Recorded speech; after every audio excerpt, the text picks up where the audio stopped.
কেমন আছো বন্ধুরা? আশা করি ঈশ্বরের কৃপায় সকলে ভালো আছো। দেখো, ঠান্ডাটা গুটি গুটি পায়ে কমতে থাকছে, আর গরমের মানে আভাস আমরা অলরেডি পেয়ে যাচ্ছি। তো আজকে দেখো যথারীতি আবার তৈরি হয়ে নিয়েছি। অ্যাকচুয়ালি আমার তো কলকাতা থাকলে বড় একটা বেরোনো হয় না, তোমাদের বারে বারেই বলি। সেই তুলনায় আমার ব্যাঙ্গালোরে বেরোনোটা অনেক বেশি হয়। মেয়ে জবরদস্তি আমাকে টেনে টেনে নিয়ে চলো মা চলো, একটু বেরোই করে কিন্তু আমার সত্যি কথাই ব্যাঙ্গালোরে একটু বেশি বেরোনোটা হয়ে যায়। কিন্তু যেটা হয় যে কলকাতাতে আমার একেবারেই বেরোনো হয় না। তো সে যাই হোক, আজকে যেহেতু বেরোবো, সেহেতু মনে হলো যে একটুখানি একটা ব্লগ করে নিই। তো দেখো, যাই হোক বন্ধুরা, দেখো ফোন এলো, তাই একটু ভিডিওটা একটু গড়বড় হয়ে গেল আর কি। যাই হোক, তা সেই যেটা বলছিলাম যে বড় একটা যেহেতু খুব একটা বেরোনো হয় না আমার এখানে, ওই ঘরে বসেই দিন কাটে। তো সেই জন্য যখনই বেরোই মনে হয় যে একটুখানি ভিডিও করে নিই, আর তোমাদের সাথে একটু টাইমলি তৈরি হওয়ার চেষ্টা করি, আর একটু বকবক করতে চলে আসি। তো যেটা বলার বন্ধুরা, যে এই যে মানে এই গরম ঠান্ডা এই ওয়েদারটাতে সত্যি আমাদের সকলেরই শরীরটা বড্ড মানে খারাপ হচ্ছে আর কি। আমাদের কিছু না কিছু একটা সমস্যা লেগেই থাকছে। আমার যেটা বিশেষ করে হয়, শীতকালে তো গলা প্রচণ্ড বসে যায়, ঠান্ডা লাগার সমস্যা, ঘাড়ে পেন, একটা না একটা কিছু চলেই। ইদানিংকালে আবার হিমোগ্লোবিন এতই কমে গেছে, এইরম সাংঘাতিক মোটা হলে কি হবে, শরীরের মানে নানান রোগের ডিপো আর কি। তো হিমোগ্লোবিন কমে যাওয়ার দরুন অনেকগুলো ডক্টর টেস্টও দিয়েছে, সেগুলোও ওই আজ যাবো কাল যাবো করে আর হচ্ছে না। তো যাই হোক, যে কারণে রেডি হয়েছি সেটা হচ্ছে যে আমার তো বাবা আর কাকা, বাবারা দুই ভাই। তা যেহেতু ব্যাঙ্গালোর থাকি, এখানে বড় একটা থাকি না, সেই জন্য সব আত্মীয় স্বজনরাই মোটামুটি বলতে থাকে যে আসিস না। তো কিছুদিন আগে যার জন্য মেয়েটা থাকাকালীন পিসির বাড়ি ঘুরে এসেছি।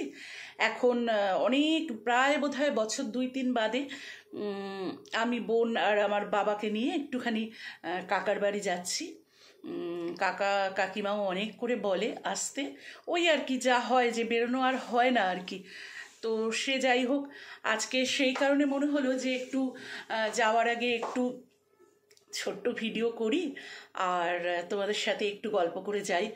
তো এই সময় যেটা বলছিলাম বন্ধুরা, এই সময় তো এই যে হঠাৎ একদিন ঠান্ডা একদিন গরম, এই করে করে এই সময় মানে কি বলে, ঠান্ডা লেগে যাওয়ার থেকে এই যে পক্স টক্স বা বিভিন্ন ভাইরাসগুলো আমরা জানি তো, যে এই সময়টা ভীষণ, এই ওয়েদারটা মানে তাদের একদম আদর্শ ওয়েদার। খুব মানে কি বলবো, যে তারা সক্রিয় হয়ে ওঠে আর কি। তো যাই হোক, তারই মধ্যে আমাদের ভালো থাকার চেষ্টা করতে হবে।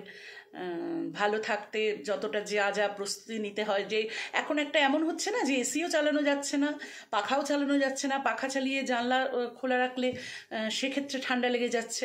আবার যদি শুধু জানলাটা খুলে শুচ্ছি, তখন আবার প্রথম রাতটাতে বেশ একটু গরম গরম ঠেকছে, আবার মাঝরাত্রিরে গিয়ে ওয়েদারটা আবার অন্যরকম চেঞ্জ হচ্ছে। তো এই আর কি, এইভাবেই চলছে। তা যাই হোক, একটু তোমাদের সাথে আড্ডা মেরে নিলাম। আর একটা গানের লাইন, ওই যে বলি বারবার, আমার যারা খুব ক্লোজ ফ্রেন্ড বারবার বলতে থাকে গান করো। তো ঠিক আছে, এই ভিডিও শেষে একটা লাইন গান করে আমার এখনকার মতো ভিডিওটা রাখবো। তার কারণ দেখতেই পাচ্ছ পুরো রেডি হয়ে গেছি, বেরোবো তার আগেই, তাই তাড়াতাড়ি চেষ্টা করছি ভিডিওটা এন্ড করে দেওয়ার। তো আমার সকল বন্ধুদের আমার তরফ থেকে আন্তরিক ভালোবাসা। যে যেখানে আছো সকলে খুব ভালো থেকো। আর প্লিজ আমার চ্যানেলটা, যারা আমার ফলোয়ার বা নন ফলোয়ার, প্লিজ আমার চ্যানেলটা একটু সাবস্ক্রাইব করো, একটু ফলো করো, একটু লাইক শেয়ার করো, এটুকুই আমি তোমাদের কাছে আবেদন করব। যাই হোক, তো একটা গানের লাইন দিয়ে তোমাদের কাছ থেকে বিদায় নিচ্ছি।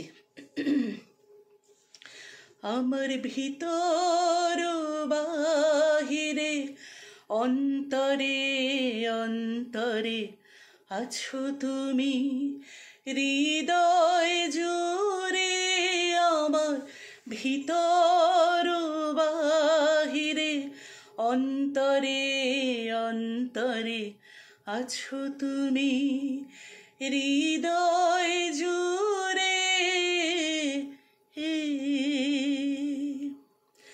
ভালো আছি, ভালো থেকো। আকাশের ঠিকানায় চিঠি লিখো, দিও তোমার মালা খানি। বাউলের এই মনটারে আমার ভিতর বাহিরে, অন্তরে অন্তরে আছো তুমি। হৃদয় জুড়ে আমার ভিতর বাহিরে, অন্তরে অন্তরে আছো তুমি। হৃদয় জুড়ে